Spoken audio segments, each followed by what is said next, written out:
Srimad Bhagavatam Ki Janitai Gaur Pramanande. All glories to the Asamoda Gautama. Glories to the Asamoda. Glories to the Asamoda. All glories to Shri Guru.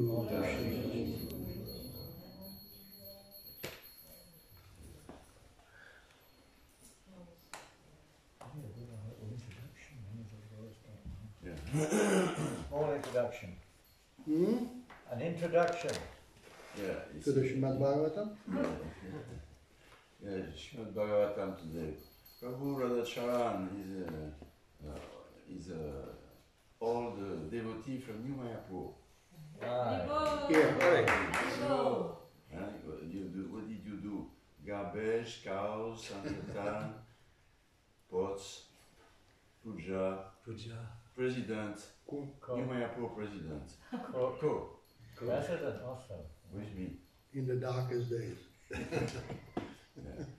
And after he traveled over the world, and now he's an initiating spiritual master, he is preaching in China like a whirlwind, working very hard to preach to the Chinese devotees. This is very special. We offer humble obeisances. Radha Charan Prabhu.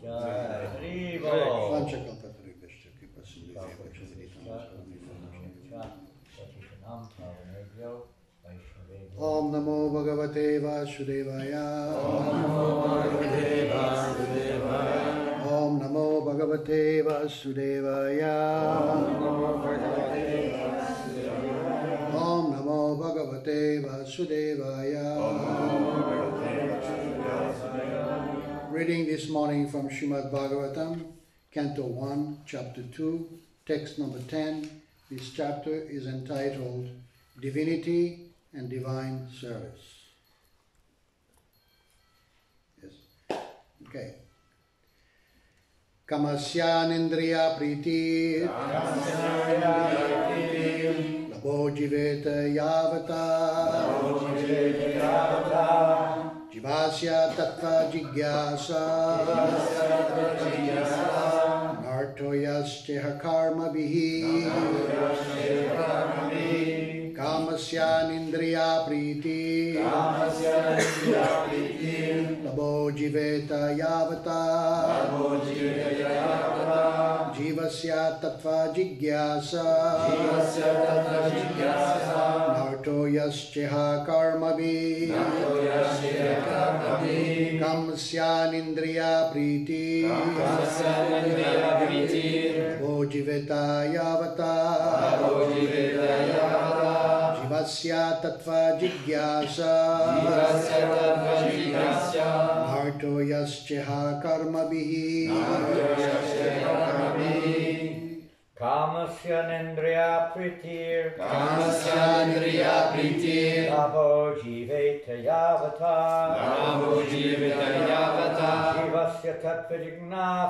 Jivasya tattva jignasa Nartoyascha karma bihi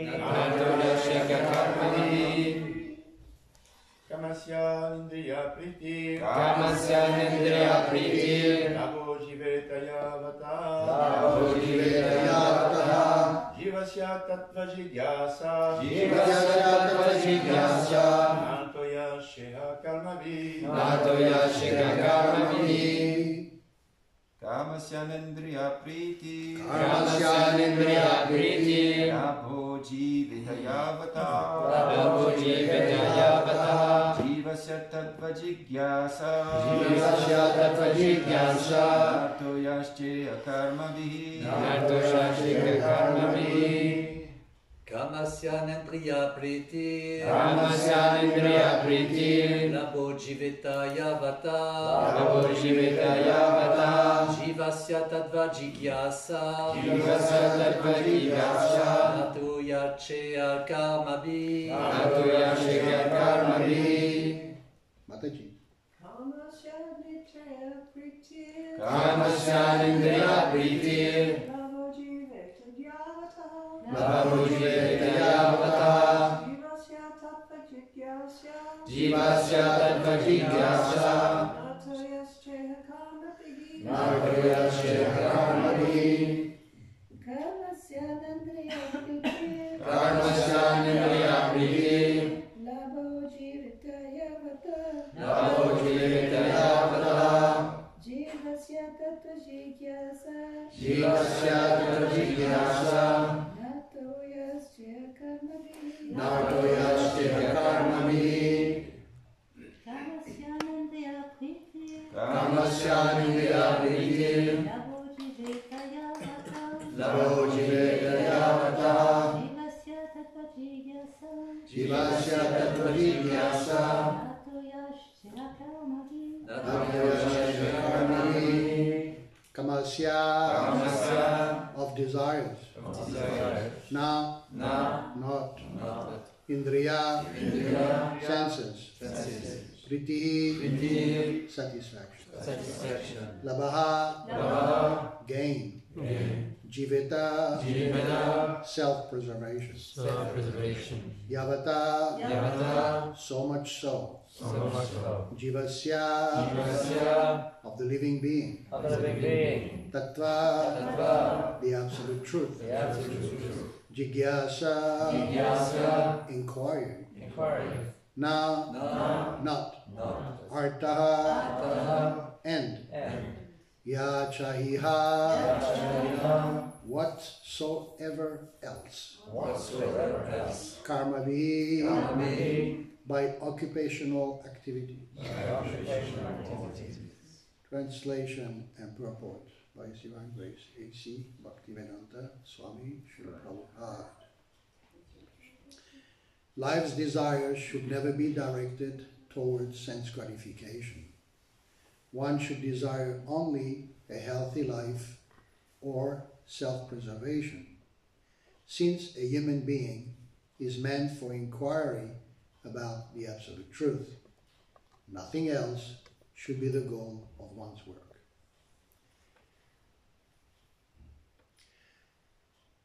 The completely bewildered material civilization is wrongly directed towards the fulfillment of desires in sense gratification. In such a civilization, in all spheres of life, the ultimate end is sense gratification. In politics, social service, altruism, philanthropy, and ultimately in religion and even in salvation, the very same tint of sense gratification is ever increasingly predominant.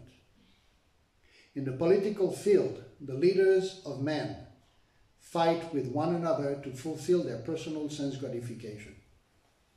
The voters adore the so-called leaders only when they promise sense gratification.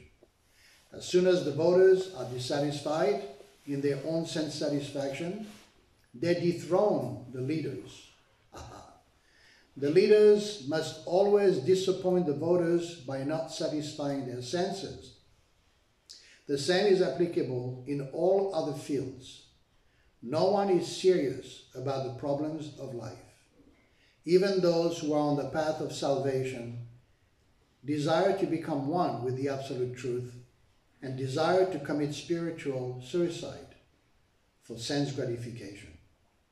But the Bhagavatam says that one should not live for sense gratification. One should satisfy the senses only in so much as required for self-preservation and not for sense gratification. Because the body is made of senses, which also require a certain amount of satisfaction, there are regulative directions for satisfaction of such a senses.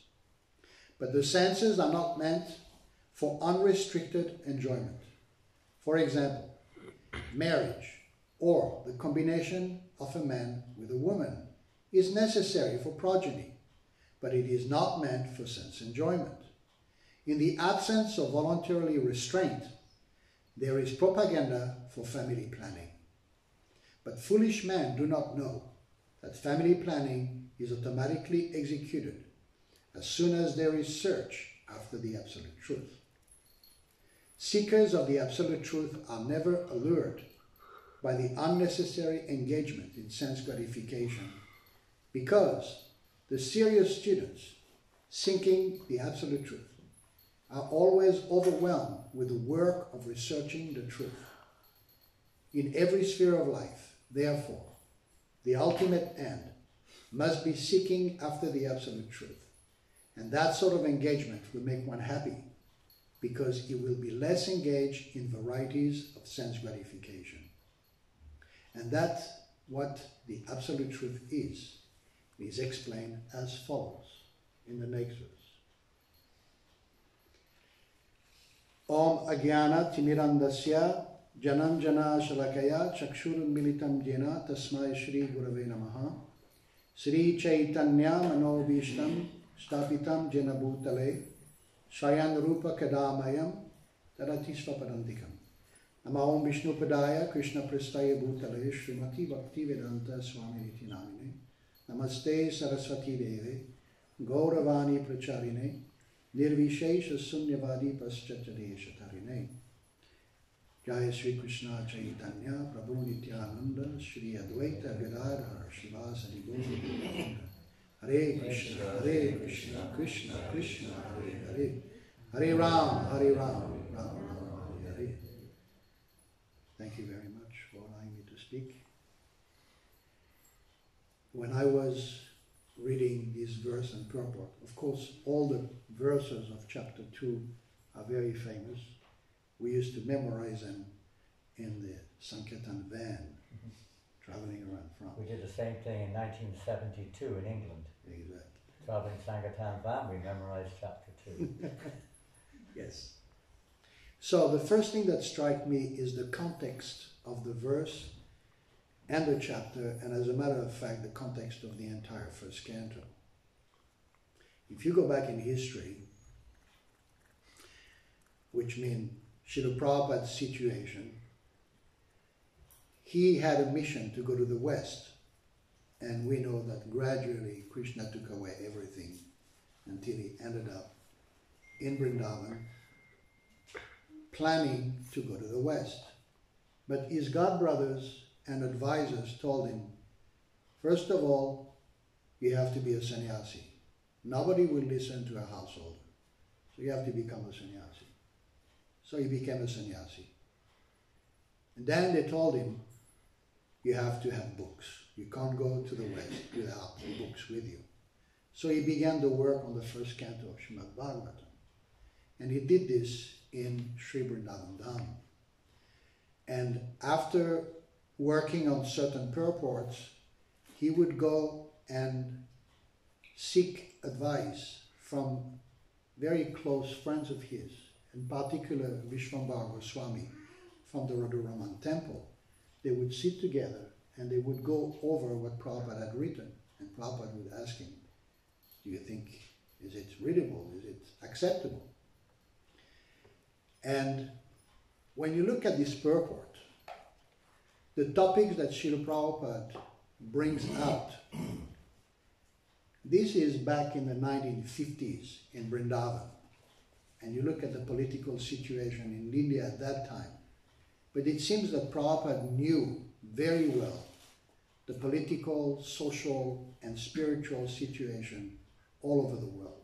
Because if you read this purport today, it's the same thing. Nothing has changed. I mean, not only nothing has changed, but it's getting even worse and worse. So it's very interesting to see how Prabhupada was such a vision. And actually, many of the purports of the first canto that were written in Vrindavan before Prabhupada went to the West address political situation, just as the chapters of the first canto address the position of the Pandavas and the retirement of Lord Krishna from this world, and Bhishmadev's prayers, Queen Kunti's prayers, and then Shukadev Goswami coming, Narada Muni. Srila Prabhupada in his purport addresses all the different possible situations that the materialistic person can find themselves in. So, when reading these purports, we have to try to get into Srila Prabhupada's mind and what he was trying to communicate. When Srila Prabhupada arrived in America, he spent an entire year to observe how the Americans live their lives, and he was horrified. He was absolutely horrified. He wrote 2 poems on the boat describing his helpless situation and also what is the remedy for people who are engaged in sense gratification.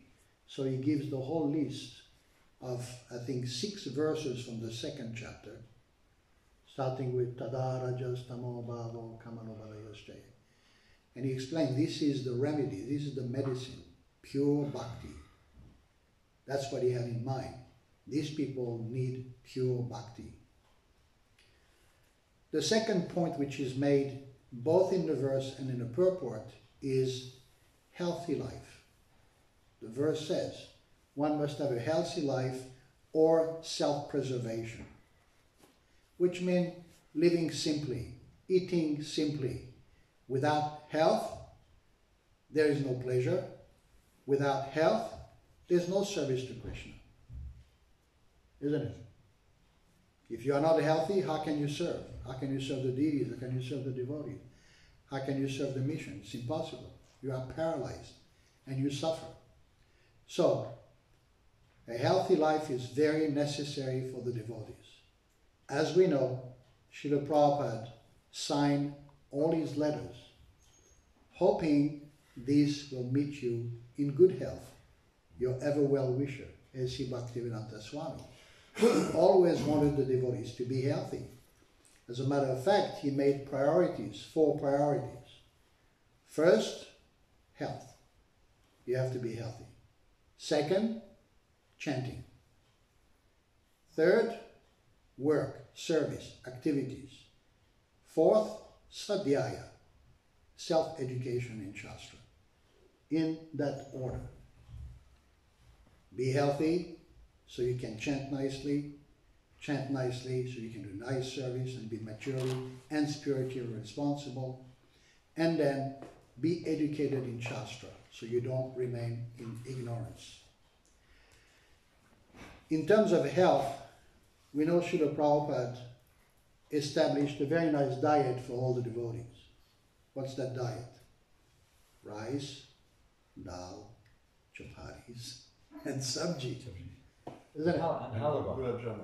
Hold on. Halava. Hold on. Halava. Hold on. Prabhupada told the devotees, if every day you eat rice, dal, Krishna Radha Govinda Madhava, Krishna Bhavan, if every day you eat rice, nicely cooked, dal, nicely cooked, chapatis, well cooked, and sabji, well cooked, you will never get sick. This is the staple food for millions and millions of people in India. Every day they eat rice, dal, sabji and chapatis. And then he said on Sunday you can have some sweet and some fries. So that's how it started with the Sunday Love Feast. The halva, the gulaps, the puris, the sweet rice. In Relais-sur-Eure we used to have at least 12 preparations every Sunday. 24. On Monday morning, not many devotees could attend the Bhagavatam class. And then devotees started expanding from the Sunday feast. They started having the Maha every day of the week. Then they started having feast. When I joined in 1977, Devarata was the cook. Feast every day. Absolutely every day, feast. So you look at the projection of a devotee's lifestyle over the years, the way we've started implementing this diet where every day you have to have opulent prasadam, and then you see the same devotees today. Cannot move, cannot sit, cannot walk, cannot travel. Many devotees have to be on a very, very strict diet because prasadam is so attractive.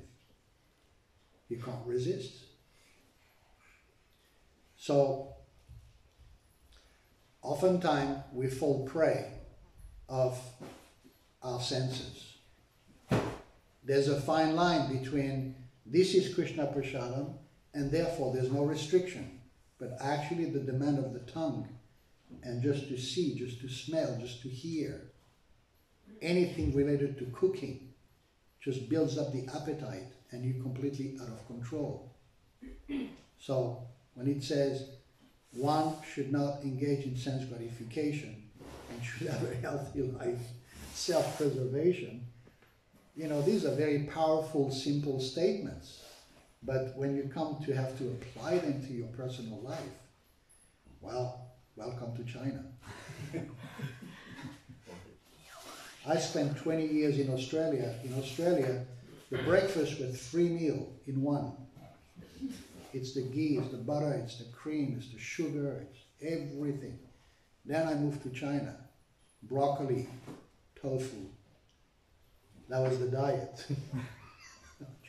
And now I'm used to it. I don't want to eat all the rich food when I'm in China. I just want to eat very, very simple prasadam. Rice, vegetables, greens, that's it. So we have to be very, very careful. We have to look at long term, not short term. I remember when I was at the Bhakta program, devotees told me, up until initiation you can eat up to your ears. After initiation you have to reduce, you have to be self-controlled. Well, forget about that. It never happened. So, Lord Chaitanya quoted a verse which we find in the Nectar of Devotion, which we all know. Sarva upadiya vinirmuktam tat paratveda nirmalam rishikesha rishikena sivanam bhakti ruchate. Bhakti or devotional service means engaging all our senses in the service of the Lord, the Supreme Personality of Godhead, the Master of all senses. When the spirit soul renders service unto the Supreme, there are two side effects. One is freed from all material designations, and one's senses are purified simply by being employed in the service of the Lord. This is a very famous statement which is teaching us that we don't stop what we're doing. We don't change anything. Prabhupada often spoke like this. We don't remove anything. We just shift the focus from placing our sense enjoyment first to pleasing the senses of Krishna first. Krishna always comes first. So, we go from personal sense pleasure, which is actually self-centeredness, to pleasing the senses of Krishna. We remove ourselves from the center. Everybody knows that as long as I'm in the center, I am safe, everything is predictable, when actually it's an absolute lie. It's never predictable and it's never safe. But people need to be in the center to justify and to confirm their personal identity, whatever label they put into themselves. But the key in spiritual life, actually the key in Krishna consciousness, is to remove oneself from the center and to focus on the center, which is Krishna, where everything evolves around. This is the secret. We keep going back to the center. It's about me. And it's very subtle in Krishna consciousness because the me, we think that we give it up just by chanting Hare Krishna. But it keeps coming back to the center. My spiritual progress, my advancement, my purification, my service, my responsibility. It always starts with the I and the my and the mine, instead of das, anudas, anudas, anudas. This is all based on a very basic principle from the Bhagavad Gita. Dhyayatam vishaya pumsha sangat teshu upajayate sangat sanjayate kama kama krodha vijayate. Whatever you see, whatever you smell, whatever you taste, whatever you hear, whatever you touch, instant samskar. Patanjali Muni mentions there's not just the samskar from previous lives. There are what he calls micro samskars. Constantly, we take pictures with the eyes. It goes into the subconscious.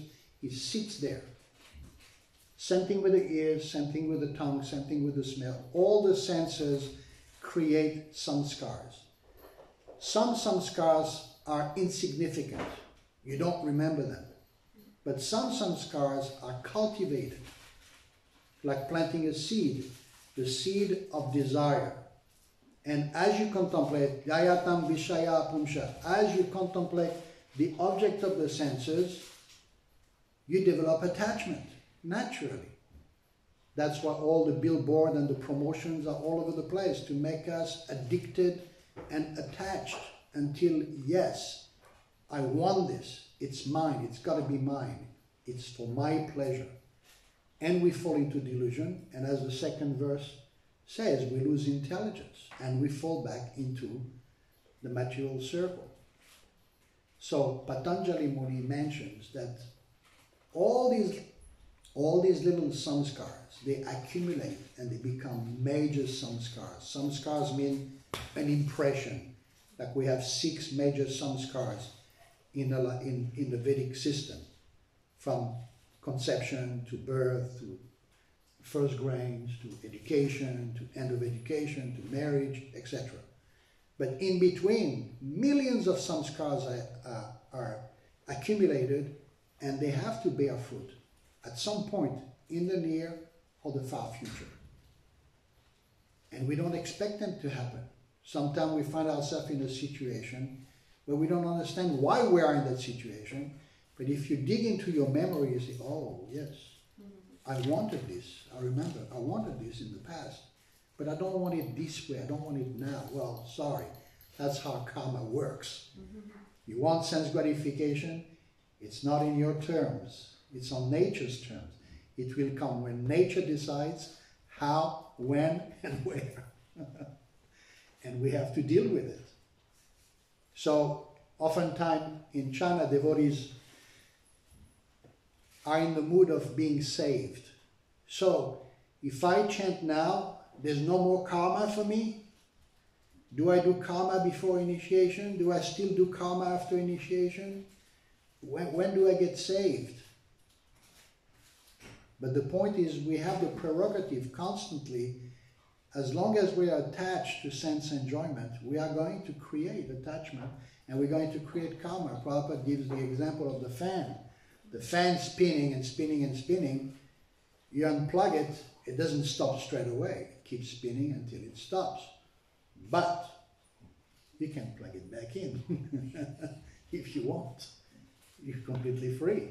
We are independent jivas. We can do whatever we want.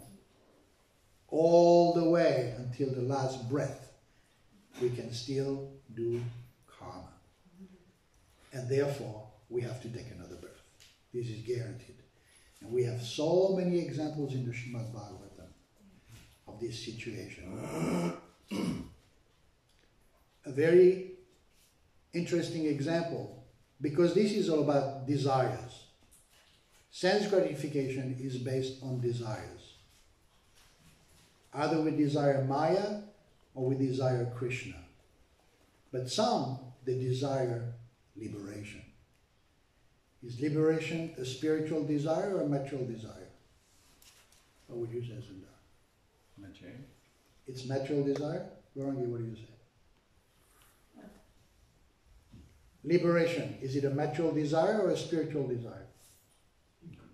Material desire. It's a material desire. It speaks in the purple. It says in purple. That's right.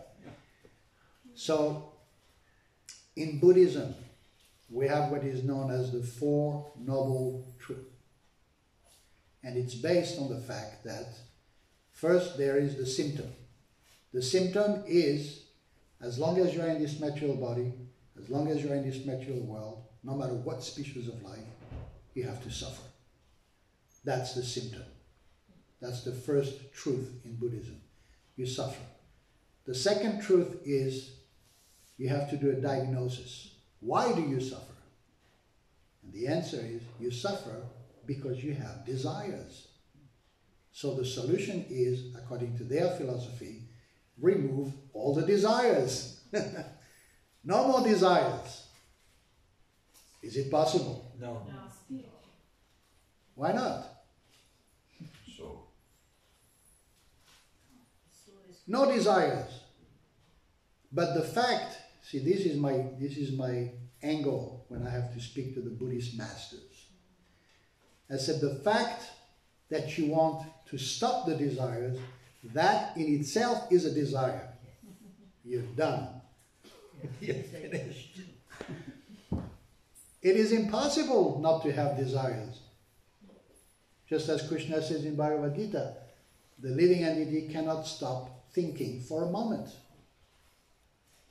I often bring these points when we do cooking workshop. We have, in the morning, we have on-screen presentation. So I tell the people, there is the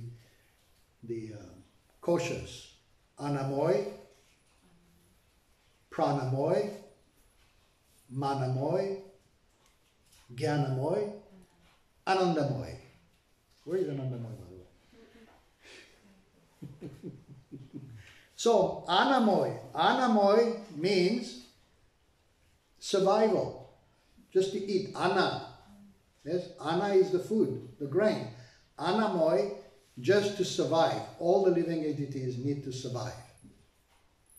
So anamoy is the food, preservation. Then you have pranamoy. So pranamoy is the bridge between the body and the mind. It's the breathing.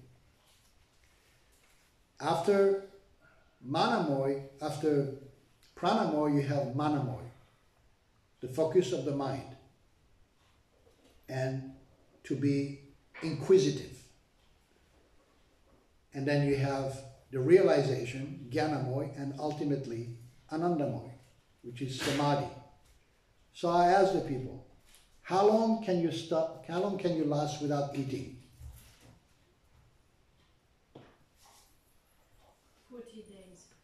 Who said 40 days? Shamakun, you stop eating for 40 days. It's possible. Yes. 52 days. 52 days. Well, in China they have to have 4 meals a day, so you can't. They eat 4 times a day. They can't stop eating. So I say, how long can you stay there? I don't know, another hour? I said, okay, how long can you stay without drinking? 2 days. They say 1 hour maximum. Then I say, how long can you stay without breathing? 1 minute? 3 minutes, your brain damaged. 3 minutes, you die. And then I say, okay, so let's say you can stop eating for 1 month. Let's say you can stop drinking for 3 days. Yes?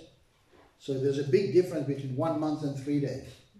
Then I say, how long can you go without breathing? 2 minutes. 1 month, 3 days, 2 minutes. The next one, how long can you stay without thinking? Impossible. So what is the priority here? Eating or thinking?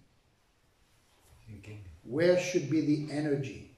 Cultivating knowledge by thinking. That's the real way out. So in the Four Noble Truth, ultimately they want liberation. There's Sunyavad and Nirvishesha. Nirvishesha, Sunyavad. Prabhupada pointed to 2, the impersonalist and the voidist. They're actually the same. We know that Mayavad philosophy is covered Buddhism. They actually borrow from each other all the time. So they want, ultimately, salvation, nirvana. And the 4th one is what is known as the Eightfold Path. The right way to speak, the right way to act, the right way to move, the right way to have relationships. So it's like Varnashram. But they have to take birth again. Oftentimes people ask me, is there a Buddha Loka in Vaikuntha? Is there one? No. Why not? It's a generation of Krishna, I think yes. No good. This is a very philosophical question. Do the Shaktiavesh avatar have their planets in Vaikuntha? They do? No. Maharaj. Do the Shaktiavesh avatar have their planets in Vaikuntha? No, their planet. Yeah. Well, you could say it depends what type of Shakti they have. There's the Supreme Personality of Godhead appearing in the form of Shakti avatar in this world. Right. They may, but not necessarily in the manifested way that they have in this world. Okay, that's a good point. They have an original planet. Right. If it's a jiva, Okay, so Shaktiavesh avatar Jiva. So they don't have a planet in Vaikuntha.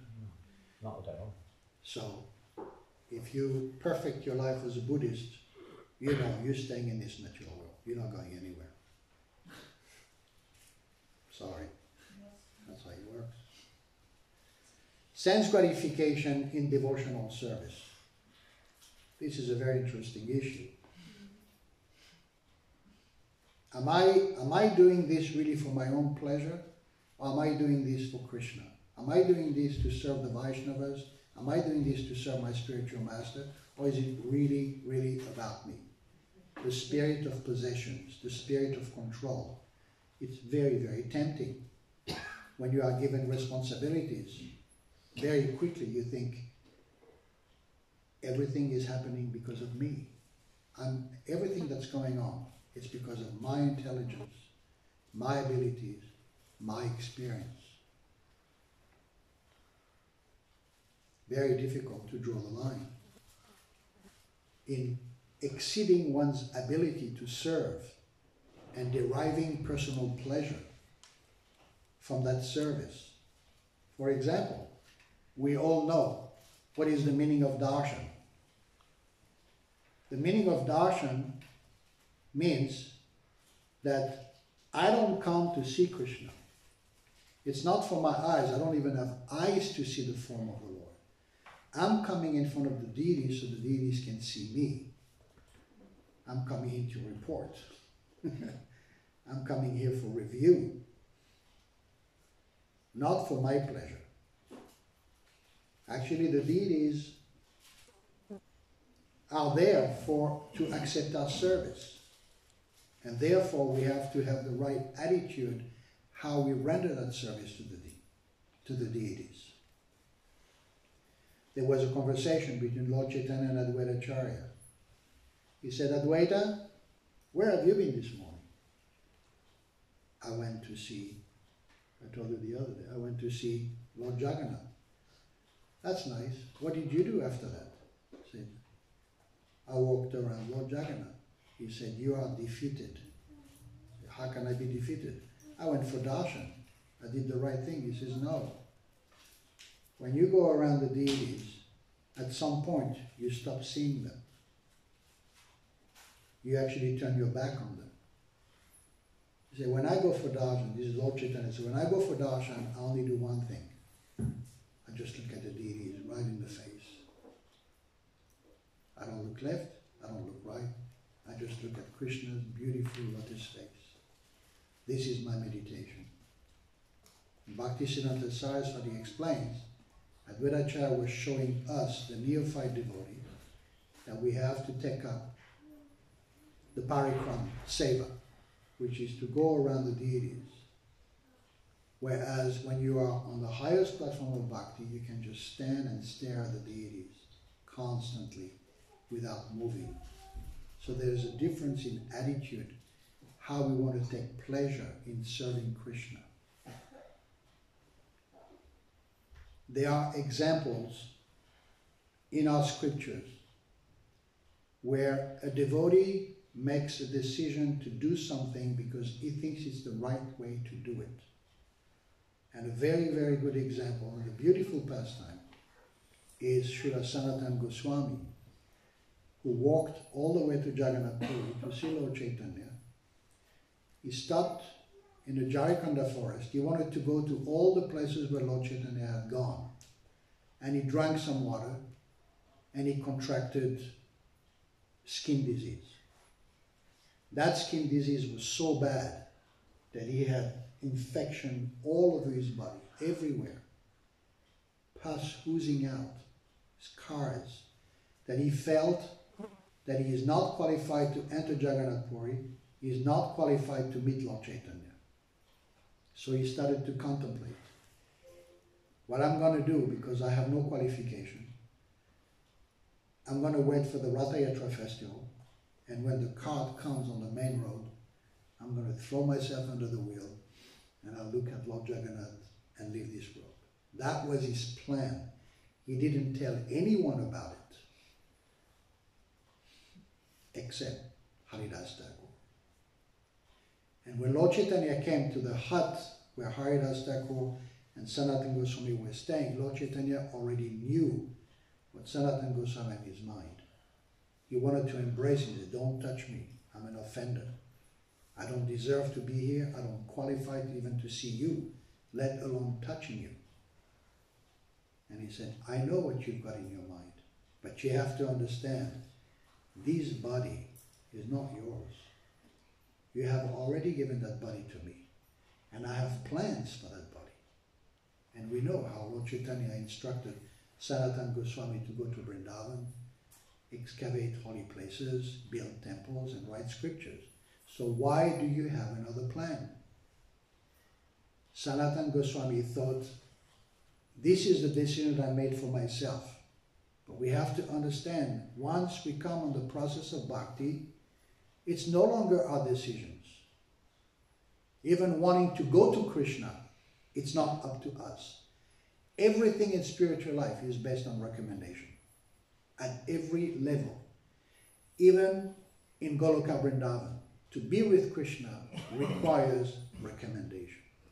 You can't just, oh, I'm going to see Krishna. No, it doesn't work that way. Hey, you, where are you going? Who told you you can go to Krishna? It doesn't work that way. Everything is recommendation. So, we saw Jiva Goswami, who took the liberty to correct Balabhacharya. He felt it was his duty to correct him on a mistake he made in commenting on Rupa Goswami's writing. Rupa Goswami became very, very upset. And what came out of that pastime? Upadeshamrita. Rupa Goswami wrote the Upadeshamrita to teach Jiva Goswami that unless you control your mind, unless you control your senses, and you think that everything is about you, you cannot make spiritual progress. Of course, their platform of bhakti is well known, but it's always about teaching us. One devotee once took all of Srila Prabhupada's books to a publisher. He said, here are all the books that Bhaktivedanta Swami has ever written. Please go through them and tell us which book is the most important. He went through all the books and he picked Upadeshamrita. He said, this is the most important book to distribute. In 11 verses, the entire process of bhakti is given. How to remove oneself from the center, place Krishna in the center, through the right process, through recommendation, and then in text number 8, Rupa Goswami gives the key to enter Sri Vrindavan Dham and to access Radha Kund. Only on recommendation. In the 7th canto of Srimad Bhagavatam,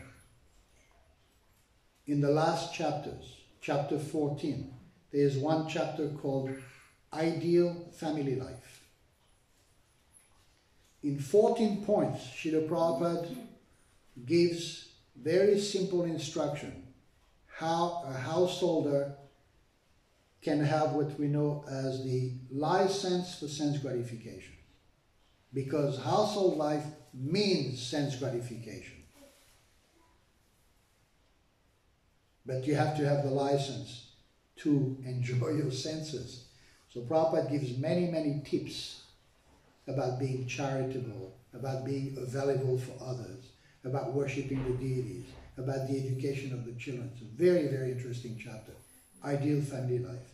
So that you can conduct your grihastha ashram, you can enjoy your senses, but you know it's all about offering everything to Krishna.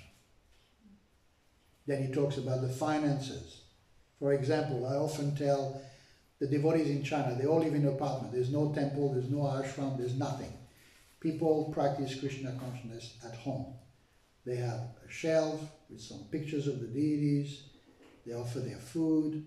So they ask, is there anything else I can do? I said, yes. Offer everything to the deities. Not just the incense and the food and the flowers. Offer your paycheck at the end of the month. Go to the deities and say, this is what I've earned. It's yours. My car is yours. My children are yours. My home are yours. That's proper bhakti. That's how you remove yourself from the center. then it's no longer sense gratification, because in your mind you think, this is not mine. I'm only an instrument. I'm keeping the money for you, Krishna, and I'm just going to spend it for you. I'm raising my children because those children are your children, not my children. I'm driving this car because I want to go to places where I can do Krishna conscious activities. I'm keeping this house very clean all the time. Why? Because you live here. It's not my home, it's your home. That's Krishna consciousness, where you can have sense gratification in service for Krishna. And recently we spoke about this very, very beautiful verse of the prayers of Queen Kunti. Right at the end of her prayers, she begs Krishna for one. She's requesting one thing from Krishna. She said, please. She makes the whole list of everything that has happened to her. And then at the end she says, please, therefore, sever the ties of my family connection. I don't want to be attached to them. And you wonder, they are all pure devotees. The Pandavas are pure devotees. Why does she want to be detached? Why would you be detached from pure devotees? If you are with pure devotees, you want to stay with them. She says, no. And Prabhupada explains very nicely in the purport. He said, she understood that the affection and the attachment to her family would distract her from focusing on her meditation on Krishna. Then she quotes the next beautiful verse where, I want my mind to be just like the Ganges that flows without any hindrance all the way to the ocean. Let my mind to never be diverted, but only focus onto you. So please, cut those ties. Even among family members who are Vaishnavas, there will be attachment. It's very subtle, but there will be attachment. There is that subtle sense gratification that needs to be, at some point, this is Queen Kunti, you know, in chapter 7. They're about to go to the Himalayas. That's it. When they find out Krishna is gone, they know we have no business in this world now. So they go to the Himalayas, and one by one they leave their bodies. So she knows, please make me detached from she says, from the Pandavas and from the Vrishnis. Enough suffering. Enough suffering. I just want to focus on you now. You're going to leave, and I'm going to leave. Let this last moment of my life to be just about you. They will be fine, but now this is about me. And Prabhupada gives a very nice example in regards to Draupadi. He says, when you learn how to fly, you always learn, you know, this animated on the ground. You learn through animation how to fly an airplane. Huh? Simulating. Simulator. You learn. Prabhupada says, but when you're in the air, you're on your own. No one's going to teach you how to fly. And he says, the Pandavas gradually, they became detached from each other, and each one had their level of pure bhakti that helped them at the last moment.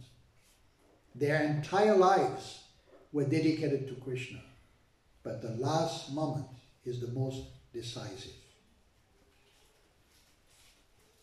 And finally, the last example, and I'll finish there, is the example of Gopakumar. Gopakumar was going from one place to another, and he was offered the biggest position.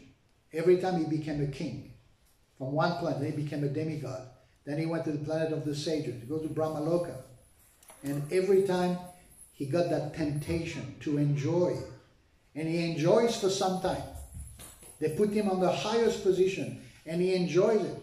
But then you think, hold on, something is not right here. I'm not meant to be here. I'm just a little boy from Govardhan. I don't even know how to read and write. And what's his shelter? What's his saving grace every time? The Gopal mantra that his guru gave him. Every time he managed to escape because of the Gopal mantra. But the best part in that pastime is that when he actually is about to enter the Vaikuntha planets, he has to ask permission from Durga Devi. Can I go now? Can I go? Am I eligible to enter Vaikuntha? He says, yes, you are qualified. And his qualification is the Gopal mantra. We have the Gopal mantra also, but our qualification is the Maha mantra. As long as we never ever give up the chanting of the holy name, then there is very little room for sense gratification. And Prabhupada mentioned this in many letters. He says, as long as you chant your 16 rounds and you follow the 4 regs, Maya cannot touch you. Sense gratification, ki jai. Sense gratification in Krishna consciousness, ki jai. Hare Krishna. Yes, Maharaj. Thank you so much for a very, let's say, deep absorption, helping us to absorb ourselves, and activating our intelligence, activating our thoughts towards the objective, so to speak. In the verse, I mean, I've got about 8 different things, I'll just ask one, but this time is short. In the verse, Srila Prabhupada purport. In the verse and the purport. In the purport, Srila Prabhupada says, in every sphere of life, therefore the ultimate end must be seeking after the absolute truth. And that sort of engagement will make one happy, because you will be less engaged in varieties of sense gratification. Now, of course, what you've been speaking is completely related, but how much do we apply this in our lives, this seeking after the absolute truth? Is it something that evolves? Is it something that should be applied? Is it something which is going on without our knowledge? What is it? I mean, I'm not walking around seeking the absolute truth. You know what I mean? I'm doing this, doing that, talking about this, talking about that. Is there more to it? It seems that the essence of the transformation, according to life desire, should never be aimed at sense gratification. Rather, jivastita jignasa, one should be inquiring about the absolute truth. That should be the goal of our work. Yes. Are we missing something here? Is there something we should add to the form, or what? Thank you for that question. Because this is the beginning of answering the 6 questions that the sages have put forward to Sutta Goswami. So now he is answering gradually. And therefore, this is why Prabhupada ends this purport by saying, and what that absolute truth is explained as follows. So then he moves on to the next verse. And the next verse is the famous verse. Vadanti tat tattva vidas tattvam yatyanamadyayam prameti paramatmeti bhagavaniti sabjate, where he explained the different levels of realization of the absolute truth. I listened to a seminar given by this amazing devotee in America. He's an Indian devotee who is a Amarendra? Not Amarendra. No. Hari Pasha. No. He's a professor in university. In Boys? Yes. Radha. Yeah. Radha. Radha, what's her name? Radha something. Radha Raman. Yes, Radha. Yes. So he explains in a seminar, he says, oftentimes people make the mistake in seeking out the absolute truth by starting with the impersonal Brahman and then making their way up. He said that's not the way to do it. Why? Because the impersonal Brahman is incomplete in itself. So if you try to find out what is the truth by going through the impersonal Brahman realization, it's very, very incomplete. Paramatma realization is a bit more complete, but it's also incomplete. Because Paramatma only deals with what's going on in the material world. He said you have to start with the complete absolute truth, which is Bhagavan. The Bhagavan realization includes everything else. So when you understand Bhagavan, you understand Paramatma and you understand Brahman. And how do you realize Bhagavan? By being engaged in devotional service. Bhagavan is a person. Devotional service means personal exchanges. So when you understand that aspect of absolute truth, you understand everything else which is included in it. And where's the flower? Gita. Thank you. And that's why, Srila Prabhupada's books are allowing us to understand absolutely everything that there is to know in all aspects of Krishna consciousness. So, related to the purport, when there are so many different spheres of life, different activities, then each one can actually be connected to Krishna consciousness. But it requires the guidance of a pure devotee. Prabhupada often mentioned in the early days, in the 70s, I read Prabhupada's letters every morning. It's just amazing how Prabhupada was planning for this Krishna consciousness movement. Speak to the politicians, he said. Speak to the leaders. Speak to the university professors. Speak to the householders. Speak to the students. Prabhupada wanted to tap in every sphere of lives.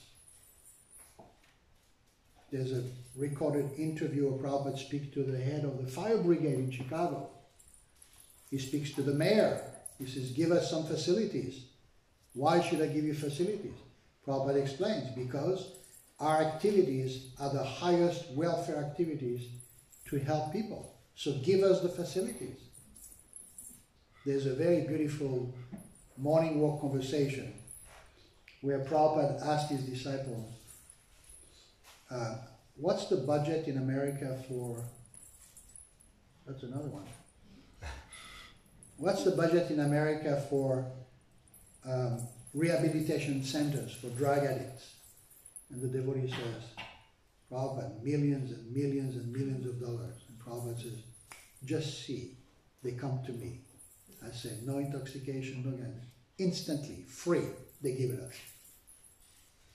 So they should support us. Let us give them all the money they spend in those useless rehabilitation centers, and we'll teach them how to stop sense gratification and engage everybody in Krishna's service. Prabhupada encouraged devotees to go into politics, so that gradually people understand what is the absolute truth. If that answers your question. Yes and no.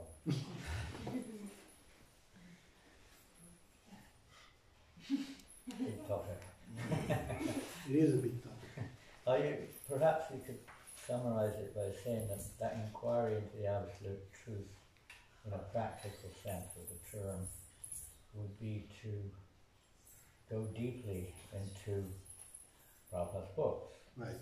That may be a practical approach, which you briefly mentioned.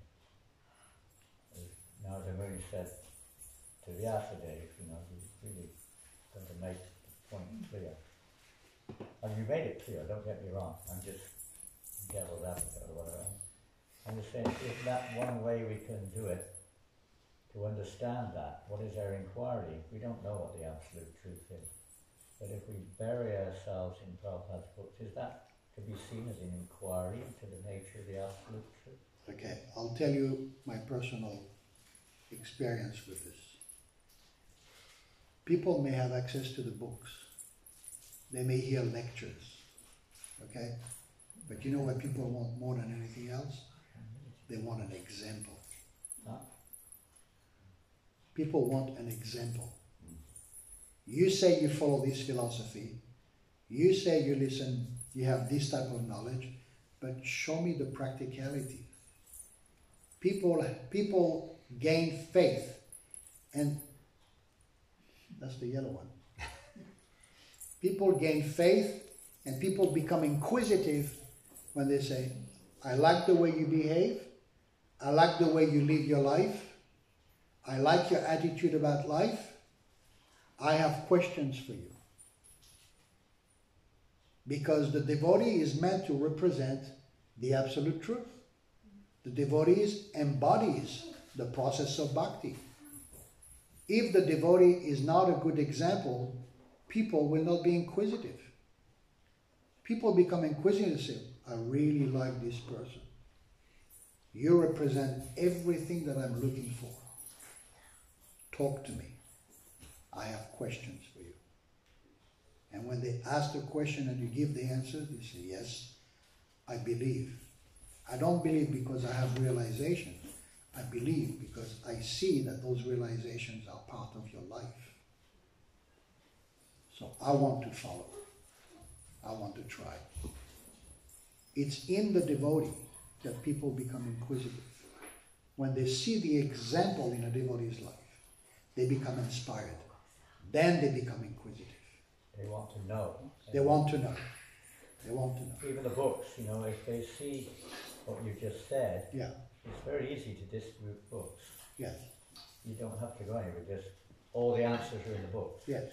Yes. I don't know if you saw recently the Kripamoy Prabhu being interviewed in Namaraj's podcast, and he explained what is real Sanatana Dharma. And he says, we've distributed millions and millions of books, but people need the devotees to explain those books to them. And the devotees who explain those books, they have to be proper example of what's in the book. Otherwise the books will sit on the shelf. Or in the box. Or in the box. At many houses I go to, I ask for a Bhagavatam, we got third canto part 2. They go to the garage, open the box, give you the book with the plastic still on the book. I say, oh, you're keeping the books very nice and clean and neat and tidy. So they've never even opened them. Yes. People want, I see it personally in China, people want an example. You have such a high philosophy, but tell me about you. How do you follow that philosophy? Then I'll listen to you. Otherwise, you're just like everyone else. Talk, and nothing happens. Yes, Prabhu. I saw when I was in Radha, my daughter, she got sick and she had to go to the hospital in March en Famine. Most of the people, they knew the devotees because devotees go to the hospital all the time? because they all been to Radha, practically speaking. Oh, okay. And just because it's such a nice example, this community is so nicely organized, they all have a nice opinion of the devotees. Mm. Just one place in the country. Yes. We're running late, and that's why the flower keeps coming round. Oh, I see. But maybe the breakfast is going to start coming around. yeah, it'll keep going round until the warning. Breakfast is ready. But we can, if you were talking about darshan, that's also a very important point, of course, to the presentation. Can I read the quote of Bhakti Siddhanta Maharaj on this? Absolutely. There's three things, There's drashta, the seer. Drishya, the seen. The scene. Are we drashta or drishya? Are we seeing or are we seeing? He's asking. Whatever I have to say, my whole message is based on proper comprehension of this truth. But how few people have really understood this drishya vichar, this truth. Krishna is the only drashta. He is the only seer. And all else are drishya, objects of his darshan. Mm. Rather than attempting to analyze or measure the absolute, or to speak of exploiting his shaktis, one should see oneself as the object of enjoyment of and object of seeing by the supreme enjoyer and seer. The same principle of drishya, the seen, that applies to the Saviour Bhagavan, also applies to the Sevaka Bhagavan, Sri Guru. Just as Krishna is adhokshajam, one cannot be measured by our defective material senses. Similarly, his representative, the bona fide spiritual master, cannot be measured by our defective senses. We cannot see him with our material vision. Therefore, the Guru is the seer, Krishna, and we must put ourselves in the position as the object to be seen, Krishna. Pretty deep and very detailed and deep. This is the foundation. He said, this is the all I have to say is in that message. This is the foundational message. It must underlie all the other aspects. Hare Krishna. Grantaraj Srimad Bhagavatam ki jai, Srimad Prabhupada ki jai, Nimaya Pradhan ki jai. Gaur Premanande, Hari Hari.